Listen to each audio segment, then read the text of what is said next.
पुरुष और 18वीं महिला all India railway boxing championship, जिसका कि आयोजन यहाँ पर गुवाहाटी में किया जा रहा है। और हमारे साथ है एक ऐसी शख्सियत जिन्होंने मुक्केबाजी को एक नई पहचान, नया स्वरूप और नई ऊंचाइयों तक लेकर गए हैं। जी हाँ, हम बात कर रहे हैं 2 बार के ओलंपियन और अर्जुन अवार्डी पुरस्कार से सम्मानित श्री जितेंद्र से। जितेंद्र जी, स्वागत है आपका। आप वर्तमान में अभी ओएसडी के पद पर कार्यरत हैं। अगर हम बात करें एज ए खिलाड़ी, तो सर्वप्रथम आपने मुक्केबाजी कहाँ से शुरू करी और किससे प्रेरणा मिली? मुक्केबाजी खेल को ही आपने क्यों चुना? Sanjeev ji, thank you. मेरे गुरुजी कैप्टन अर्जुन और द्रोणाचार्य अवार्डी हवा सिंह जी थे। उनके सानिध्य में मैंने 94 साई हौसली भिवानी ज्वाइन किया था जी। और मैंने हमारे सीनियर राजकुमार सांगवान जी होते थे, उनको देखते हुए मैंने बॉक्सिंग की शुरुआत की। और किन चुनौतियों का सामना किया आपने? जब प्रारंभिक तौर पर आप आए थे तो बहुत बड़े बड़े बॉक्सर से, अगर भिवानी की अगर हम बात करें तो वो एक हब माना जाता है मुक्केबाजी का। तो अपने सीनियर्स के साथ किस तरीके से समन्वय बनाया और एकदम उभर कर आप आए, तो क्या क्या उपलब्धियां रहीं आपकी? और एक श्रृंखलाबद्ध तरीके से पूछें तो आपकी एज ए प्लेयर की जर्नी, यात्रा, खिलाड़ी की यात्रा कैसी रही?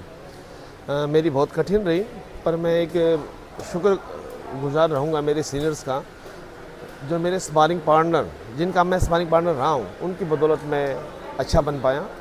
मैं 94 में बॉक्सिंग स्टार्ट की मैंने, और 95 एशियन यूथ में मेरा गोल्ड था जी।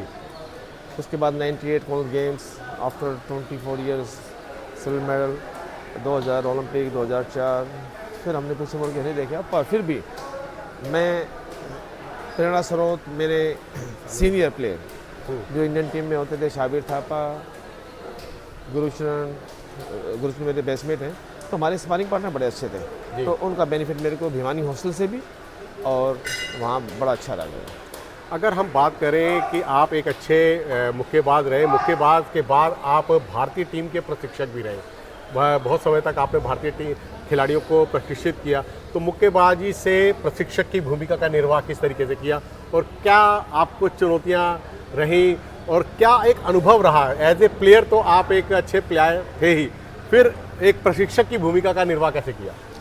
देखो, प्रशिक्षक मैंने 2014-15 में की जी। अगर ये नॉलेज मेरे को पहले होती तो हो सकता है मैं बहुत अच्छा कर पाता। उसके बाद 14-15 में करने के बाद मैं कंटिन्यू इंडियन टीम के साथ ही रहा जी। बहुत से लड़के Olympian, Asian Games, Commonwealth Games से मेडल्स निकले।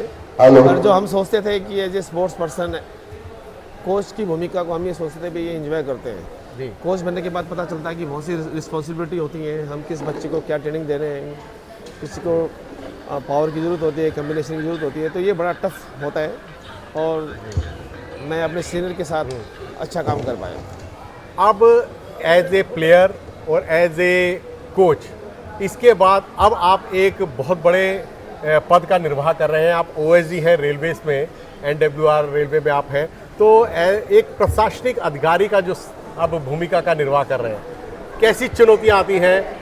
प्लेयर के बाद एक प्रशिक्षक, प्रशिक्षक के बाद अब एक प्रशासनिक अधिकारी, क्या चैलेंज है आपके पास? देखो, चुनौती लाइफ का एक हिस्सा है। जब तक हम चुनौती नहीं आएंगी तब तक हम सीखेंगे नहीं। प्रशासनिक अधिकारी बनने के बाद मेरे को ऐसा लगता है कि जो चुनौतियां हमने एज ए प्लेयर फेस की, बच्चों के ऑन द स्पॉट टाइमिंग, कोई काम होता है, प्रमोशन होती है, उनका स्पेयरिंग होता है, तो मैं कोशिश करूंगा कि जो चुनौतियां मेरे को हुई वो हमारे स्पोर्ट्स पर्सन को ना हो। बिल्कुल। और अब आने वाला एक रोड मैप अगर हम देखें तो किस तरीके की योजना है? क्योंकि आप इससे पहले पटियाला में रहे, पटियाला में आपने बॉक्सिंग का बड़ा उद्धार किया, बॉक्सिंग रिंग वगैरह बनाया, अब आप स्थानांतरित होके एनडब्ल्यूआर में आ गए हैं, तो बॉक्सिंग और बॉक्सर्स को कैसी अपेक्षाएं हैं आपसे? मैं कोशिश करूंगा एक बॉक्सिंग का स्पोर्ट्समैन होने के नाते वहाँ भी एक बहुत अच्छा हम योजना है हमारी, और 1-1.5 साल के अंदर जो इंडिया में रेलवेज में कहीं भी ऐसा स्पोर्ट्स हॉल नहीं होगा, बॉक्सिंग हॉल, वो बनाएंगे हम जी। और एक शब्द में अगर आप आने वाले नए अंकुरों को बताना चाहें, कहना चाहें, क्या संदेश देंगे नए मुक्केबाजों को? मैं तो सिर्फ ये कहूँगा कि अपने गुरु के प्रति समर्पित रहें। आजकल के बच्चों में सहन शक्ति नहीं है, वो अपना टारगेट तभी अचीव कर पाएंगे जब आप गुरु के प्रति समर्पित हैं। मैं तो यही कहूँगा, आप गुरु के प्रति समर्पित रहो और अच्छी मेहनत करो। बिल्कुल, बहुत बहुत धन्यवाद जितेंद्र जी, हमसे बातचीत करने के लिए खेल खिलाड़ी चैनल पे। आपका बहुत बहुत शुक्रिया, धन्यवाद। Thank you.